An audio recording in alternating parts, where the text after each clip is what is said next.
I don't know how I can follow up those three guys who you just had. They played well. Defense is why you win.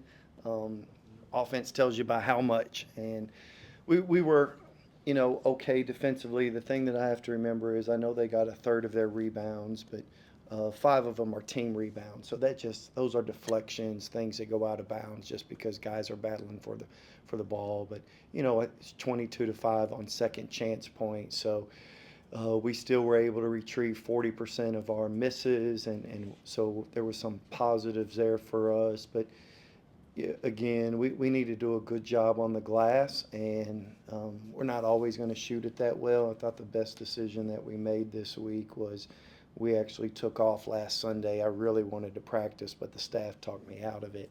And we had legs tonight and shot it pretty well. So happy for those guys, and a lot to clean up. We'll get better, obviously, as the year progresses, but a lot to clean up before a tough game on Tuesday night versus Boise State. Let's just start with the school record. You knew coming into this that you guys were going to be better behind the arc tonight. I mean, is this something that you kind of envision when you're putting together this team? Something like this was possible.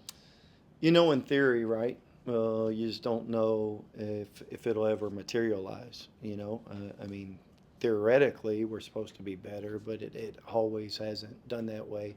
You probably heard me mention this before, but when I was at Oral Roberts for a 3-year stretch, we were number one in the country at making threes, and just had guys. We were also number one in the country at spacing the floor, and so you kind of pay attention more to the spacing.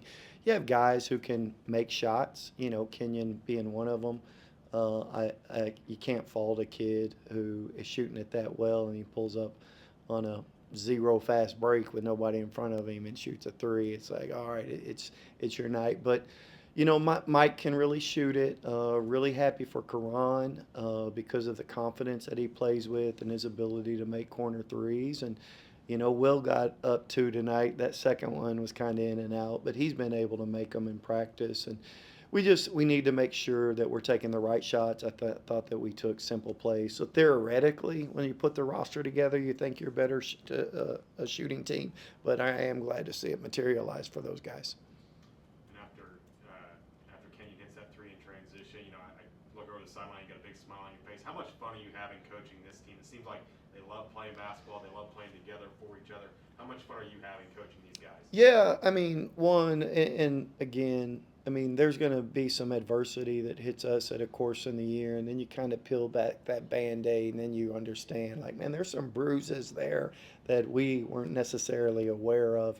It hasn't happened just yet, simply because we're playing well and we're shooting it well, and there's a little bit of an offensive flow. So all of that, I'm happy for those guys. I mean, what Eman and Wilberg just. I'm a big believer in the proverb iron sharpens iron. But for those guys to have 21 points, 16 rebounds, 6 block shots, like to have a two-headed monster like that, I think that's what you take a lot of pride in is like those you have two guys who can show up and really impact the game. And the fact that they get those kind of numbers against Miles Rubin is a premier player center in not only in the A10 but in the country. And so to have that caliber of play against a player like that, we're pretty deliberate about trying to get the basketball inside. And the thing that the 16 threes are great, but just 2 turnovers.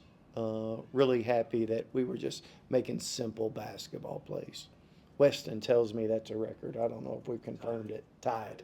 Yeah, why does this team come together so quickly? I mean, they look like they played together for years. Yeah, well, I mean, we've been practicing since June, so and I did think that we were mentally dialed in. I know we didn't look like it in that first media, like we were getting pretty interrupted through their skates and didn't handle pick and roll very well, and we didn't get to a shooter, and so there were some strategic things that we had to clean up. But I thought after that first media, when they jump out with 8 points, at the snap of the fingers, I thought that we kind of dialed back in and understood what we needed to do. We needed to defend without fouling. That wasn't happening, but that got better there in the second half. And the truth is we've been going since June, but there's challenges stylistically with how teams play. And kind of they were, as they've shown on film, just like their three previous games. But I think once guys we get more and more playing time and on the court together, like we just won't have those. Hopefully, those lulls that just continue for a 4 or 5 minute stretch, and they're just kind of a play, and you can remind a guy what needs to happen. Talked about the one on nothing, three. For those guys, how green is the green light? Is it kind of calming them down, or how does that work? I mean, if you're KG and you go 7 for 8, it's neon green. It's he doesn't even need Christmas lights at his place. But yeah, I was thinking about you, TJ. Like when we were sitting over there at 95 with 2 minutes to go, and I'm like, TJ said this ain't gonna be a regular. So I come in here with a little bit of humility. I thought we were gonna get it there for a while, but yeah. I mean, that's what you can't overcoach shooters. Like I don't mess with shots. I don't really get into their techniques. I learned this from Chip England, who's with the Oklahoma City Thunder. You don't players really think they can shoot. You kind of have to wait to show them percentages. And so I'm happy that our guys have confidence. Like, I mean, shoot the ball. I always wonder sometimes if your players are looking over at you after they shoot the ball, that I don't think I did a good job of in film and in practice, those guys understanding what the right shot is. But and it has more to do than is it going in. But I thought his looks were clean, and then they also, I mean, if you go look at Mike and KG's shots, I mean, there's gravity there. Like, I mean, they're well beyond that. Those are NBA threes, and that's why they're here. As I heard Rick Barnes say last year, they need to shoot the ball because nowadays they're paid to shoot the ball. After that Kenyon three, you were jumping up. I think that's the most excited I've seen you in 3 years on the side. Really? What was it about? Yeah, I was just there was a run, so there were stops happening, and that's how you can kind of deliver big punches, right? I mean, if you'll turn around and get stops and then come down and take the right shot, you're happy for those guys. I thought I was more excited after Quincy Ballard dunk last year at K-State. But I will tell you that you're just happy when your guys are playing the right way. I mean, I've always thought that it's our job to lead and it's to show them what leadership looks like. And then at some point during the season, you hand those guys the reins, and they need to be able to lead. And so they're starting that process. You can kind of see it coming together, and it's fun to watch. But we can't get caught up in one night that's good offensively. Like we've got to clean some things up. What did you think of Jared Valencia's first game back? Yeah, gets a 3-point play like right out the bucket. His impact is defense, but I thought he's got a really good first step.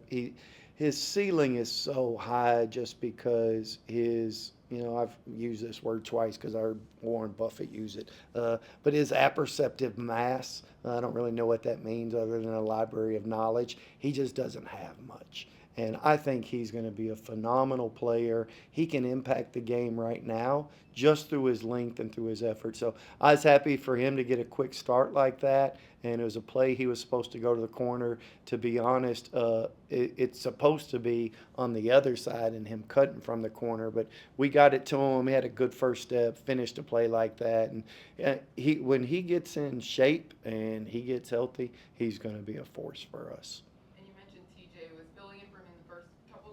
Yeah. That went into the decision of starting TJ again, and what did you? I mean, when you're winning, you're not going to mess up the flow. So yeah, we're not going to mess anything up as long. I mean, TJ 5 assists, no turnovers, defended his rear end off, and he's doing all the right things. Again, we have strength in numbers, and so who starts, who doesn't start. I know that's a kind of a big deal to players, but. This is JV's first game, and there's work to do, but JV impacted the game. And 2 turnovers for the game. How big is that? It's huge. I'm just like again, like if you paid attention to teams that I've coached, we've always been able to do a good job. We got better last year. The first year I was here, it was a struggle. We got better last year. I think that had more to do with we just didn't have a point guard that didn't. We got a little better last year, but really proud of this group. You're just trying to get them to understand what's happening on the court and do they understand the floor mapping that's involved and the spacing that's involved. So I am happy that they understand the value of the next pass, and then to have what did we finish with here? Um, 17 assists on 33 made buckets, so a little bit more than half of them are assisted. So 17-2 is a pretty good assist to turnover number. Does it feel like you guys are like more decisive, like playing faster, like getting better looks earlier in the shot clock compared to the last 2 years? Is that a part of the low turnovers, high assists too? I mean, you've seen the numbers. You're smart. You've looked at the analytics. If you ever look at the NBA shot clock, and we've shown our team this, I mean, there's higher percentages the earlier you shoot. That first 10, I think we're a 145 in the first 10. I think we're like a 1.03 in the middle 10, and then this is kind of rare, but we're a 1.21 in the last 10. All that to say, if you can go against a defense that isn't set, you're probably going to be able to do that. So we work quite a bit. I think you've watched the game kind of change. We kind of simplify things just in regards to our spacing, and you do try to get them to make quick decisions and really encourage that early. And we told them that quick decisions are better than right decisions, just because you're learning how to move the basketball. I think now we're doing a good job of our off-ball cutting, and they understand we're making right decisions. Like we had to go through a period of time where it was pretty chaotic, and you kind of have to live with it and understand it and come back in the film room. But going against a defense that isn't set with quicker decisions, it helps. Anything else? Thanks, guys.